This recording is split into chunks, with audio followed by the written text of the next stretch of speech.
Friends, कहावत प्रसिद्ध है, आप घोड़े को पानी तक ले जा सकते हैं या पानी लाकर घोड़े के सामने रख तो सकते हैं, परंतु उसे पीने के लिए विवश नहीं कर सकते।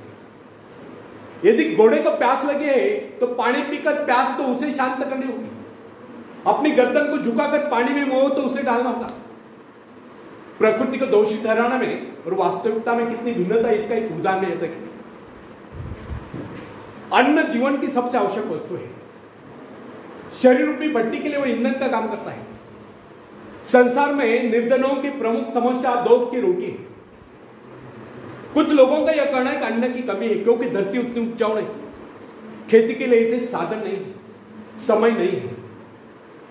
परंतु यह धारणा निर्मूल है क्योंकि कृषि विशेषज्ञों का यह कहना है कि आज भी विश्व में बहुत सी भूमि बिना जोती पड़ी है। यह भूमि अत्यधिक उपजाऊ है क्योंकि अभी तक इस भूमि में खेती नहीं हुई है, इसलिए उसके प्राकृतिक उर्वरा तत्व अर्थात नैसर्गिक सुपिकता अभी तक उसमें सुरक्षित है। इन कृषि विशेषज्ञों को तो यह भी कहना है, अगर इस सारी भूमि का सही ढंग से उपयोग किया जाए तो अन्न की कुल उपज 2 गुना नहीं तो कम से कम 1.5 गुना अवश्य हो जाए। फ्रेंड्स, व्यक्ति के जीवन की बात छोड़िए, सभ्यता के इतिहास का अध्ययन करने पर आपको यह मालूम हो जाएगा कि प्राचीन काल में लोग अपने घरों को प्रकाशित करने के लिए चर्बी का प्रयोग किया करते थे। आप यह भी जानते होंगे कि यह चर्बी हवेल मछलियों के शरीर से निकाली जाती है। एक दिन लोगों को ज्ञात हुआ कि हवेल मछलियों की कमी पड़ी। ऐसी स्थिति में चर्बी का भयंकर संकट उपस्थित हुआ, परंतु आवश्यकता आविष्कार की जंगी है। उसी के साथ साथ मिट्टी के तेल का भी आविष्कार है। अब कुछ दिन पहले वैज्ञानिकों ने यह घोषित कर दिया कि मिट्टी के तेल की मात्रा भी सीमित है और इस बात की पूरी संभावना है कि कुछ वर्षों में मिट्टी के तेल के कुएं सूख जाएंगे। इससे लोग एक बार फिर चिंतित हो गए क्योंकि उस काल में शक्ति का मुख्य साधन तेल ही था, जिससे कल कारखाने और अन्य अनेक प्रकार के वाहन चलते थे। लेकिन अगले क्षणों में वैज्ञानिकों ने इस प्रकार की घोषणा कर दी कि अणुशक्ति का प्रयोग प्रतिदिन की आवश्यकताएं पूरी करने के लिए किया जा सकता है। इसके साथ ही जल विद्युत का निरंतर बढ़ता हुआ प्रचार भी मानव की सभी आवश्यकताओं की पूर्ति करता रहेगा। आजकल तो सोलर एनर्जी पर बड़ा रिसर्च हो रहा है, पवन चक्कियों का इस्तेमाल बड़े पैमाने पर हो रहा है।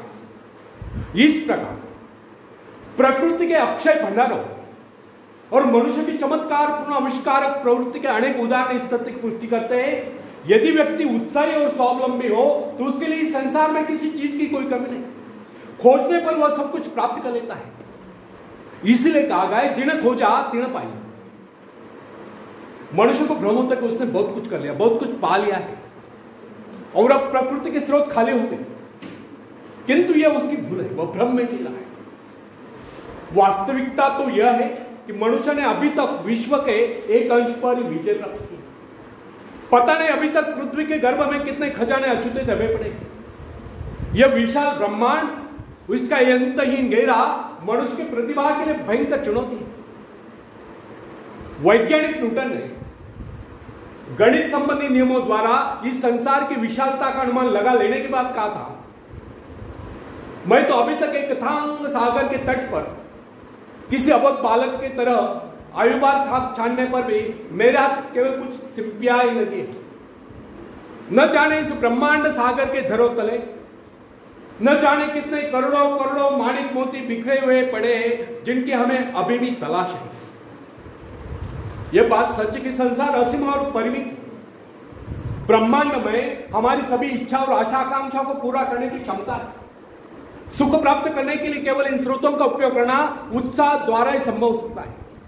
सोई हुई शक्तियों को जगाकर प्रकृति के इस विशाल भंडार का उपयोग करने के लिए किए गए प्रयत्न अनंत है। समृद्धि उद्योगी पुरुष की दासी है। प्रभु ने इस सृष्टि का निर्माण व्यक्ति की आनंद प्राप्ति के लिए किया है। ईश्वर ने मनुष्य की रचना इसलिए नहीं की कि वह सदैव अभाव में रहकर कष्ट भोगता रहे।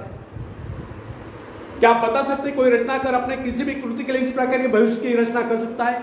कदापि नहीं। सच तो यह है कि हमारा जन्म सुख शांति पूर्वक जीने के लिए हुआ है। यह सृष्टि हमारे ही उपयोग के लिए बनाई गई है। जीवन का अर्थ यंत्रणा नहीं, आनंद तथा उसका उपभोग है।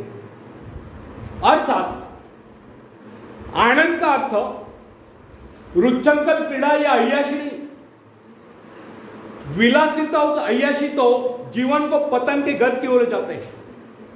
आनंद का वास्तविक अर्थ है व्यक्ति की सभी शक्तियों का पूर्ण विकास और विकसित क्षमताओं को विश्व कल्याण के लिए प्रयोग। नैतिक जीवन में एक प्रकार के संतुलन की सृष्टि करना है। आनंद का अर्थ है सुख, समृद्धि, शांति और सद्भाव का आगमन तथा दुख, दरिद्रता, ईर्ष्या, द्वेष आदि बुराइयों का नाश। आनंद जीवन का स्वर्गिक पहलू है। हृदय की स्वच्छता, दृढ़ता, धैर्य आदि बातें आनंद के लिए प्रारंभिक सीढ़ियां हैं। मनुष्य के जीवन में आनंद का अनुभव उस समय तक नहीं होता जब तक अपने मन से शंका, संदेह, ईर्ष्या, द्वेष आदि बुराइयों को दूर नहीं करते। भय और शंका जीवन रूपी गंगा में विष खोल देते हैं। बुराइयों का संघर्ष जीवन की समरसता को नष्ट कर देता है और समरसता का अभाव जीवन में विसंगतियां पैदा करता है और विसंगतियां जीवन के उज्जवल पक्ष पर इस प्रकार छा जाती है जैसे चांद पर ग्रहण। आशा, विश्वास, श्रद्धा आदि बातें जीवन को आलोकित करते हैं। इनसे जीवन में शुचिता, स्वच्छता, निर्मलता का समावेश होता है और इन्हीं से जीवन में संतुलन आता है और संतुलित जीवन ही हमारे हृदय में प्रेम रूपी सरिता का उद्गम स्थल। फ्रेंड्स, यदि आपके मन में संकीर्णता है, डाउटफुलनेस है, तो आपके विचार भी संकीर्ण हो गए, डाउटफुल हो गए।